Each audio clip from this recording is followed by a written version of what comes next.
Hello, it's me. Get my glasses on, just getting my rest in my Soli mask. So, hope everybody's doing well. Hope everybody had a good spring break. What I wanted to do today was kind of introduce you to a couple of ideas that I think would be the best way to go about this home academic practice idea. As we now know, it will be throughout the rest of the year, so we want to make sure that we're all working together. So I created a PowerPoint in order to provide you with some type of a schedule, some type of a structure. The beautiful part of this is you can start it at 8 a.m., you can start it at noon, you can start it at 3, and you still can get a large chunk of learning in per day. It allows kids to learn with a more routine type day. It helps them know what times they're learning, and it was something that was really successful in my classroom, using a structured and routinized daily academic practice, and I definitely think it'll work at home. 4 updated links to videos, updated worksheets, updated challenges. Make sure you visit the blog, gcmcql.weebly.com. Okay, cool. So, the purpose of this video is I just want to help you. We all help each other. If you have questions, don't hesitate to reach out. The only reason I'm not putting my number or email in this video is because it is on YouTube. So I don't want to give my personal phone number on YouTube. Anyways, idea of a sample schedule: breakfast. Start learning with food. It could be breakfast, it could be lunch. Always start learning. It helps bring the mind up to speed, helps pick it up, helps get it going, and helps it wake up. Once you're done with your food, whether it's breakfast, lunch, even if you want to start after dinner, maybe after a snack, always try to get some food new. I would say about 70 or more minutes of academic learning is probably your best bet for either math or reading right after breakfast. After that, you want to get out and move around. 35 minutes is a very healthy amount of time. It lets you get your body moving.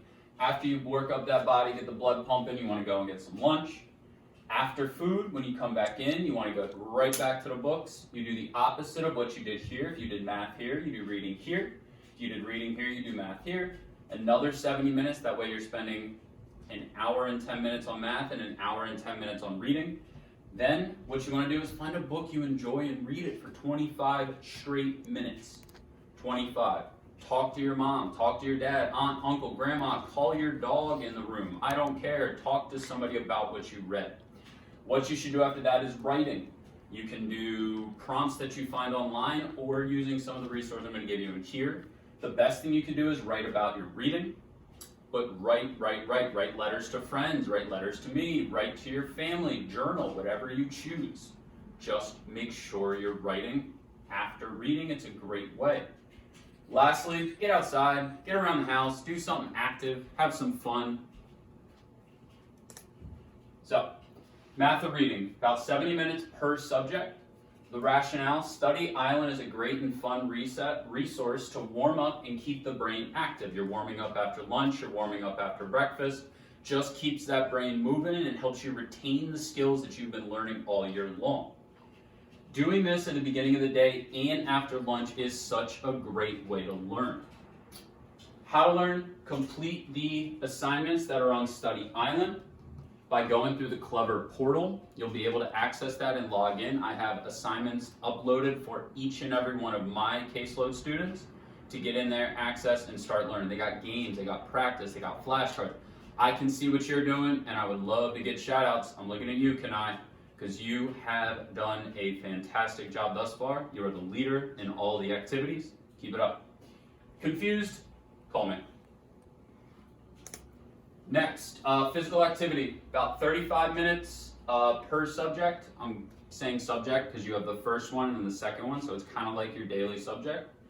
Rationale: when you spend all this time learning, you want to get out and move. It helps you retain information, keeps the body fresh, young, active. Good news. You have Go Noodle. There's a dance routine. These are links. I will upload this to the blog. You can do them. If you like to dance, follow along and dance. If you like to run, jump, do different things, Go Noodle. Lastly, Move to Learn. You do different athletic things just in order to get the body starting to learn new muscles, new muscle memory, things like that. These are 3 great resources to get your body moving and become a lot more physical inside or outside. Confused? Guess what? Reach out to me. Independent reading, everybody should be reading. Everybody should be reading. Read books you like, read journal articles, read stuff online. Just spend some time each day reading.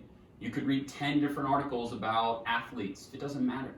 Find something you enjoy, spend some time, carve out a little corner, make it your reading nook, and read. You can choose a book of your choosing. This is a link to a website called Epic. I can send you an invite to an email, so just give me an email. Epic will read it to you. It has pictures. It allows you to read with it. It is such a cool resource for learning readers who are trying to strengthen their ability in how to say words, what words mean. You can pause it, you can go, you can slow it down, speed it up. It's fantastic. Lastly, you can get audiobooks on a Kindle, iTunes. You can get audiobooks on YouTube. You can read them or even listen to them because you still are learning that way. If you're confused, yeah, you guessed it, reach out to me. Lastly, writing. I would say about 30 minutes if you want to write a story, if you want to write something informational, if you want to teach somebody something, you want to make a comic. It doesn't matter what you want to do. You just should write every day. Journal, write, do something. Pencil, in hand, paper, left to right, letters, make words. Words make sentences. Put it together. It's a great idea. I'm going to stop what I'm doing now and moving on. Anyways, how to learn, best possible way. Write about what the student read today. You could write about what you read. You could write about what you're hoping happens. You could predict. You could write about what you're mad about. Anything. Keep a journal. We're in quarantine. You could log how you're getting along with your brothers and sisters, your cousins, your parents, your grandparents.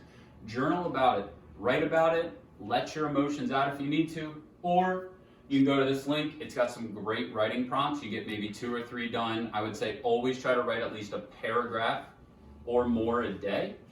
Paragraph won't take you 30 minutes, but if you do your pre-writing, then you get in, you do your topic, body, conclusion, that is a solid paragraph, about 5 or more sentences, okay? And lastly, that's pretty much it. I know this was kind of long. It's just a schedule with a ton of really good resources. Everything will be put on the blog. Miss all of you. I'm going to have a ton more videos dropping next week. No, I'm not a rap artist where I can say dropping and feel cool, but I do really like my New York hoodie. No, it's not Starbucks. I'm not that big of a conformist. You don't know what that word means, look it up. Anyways, love everybody. See you soon. Take care.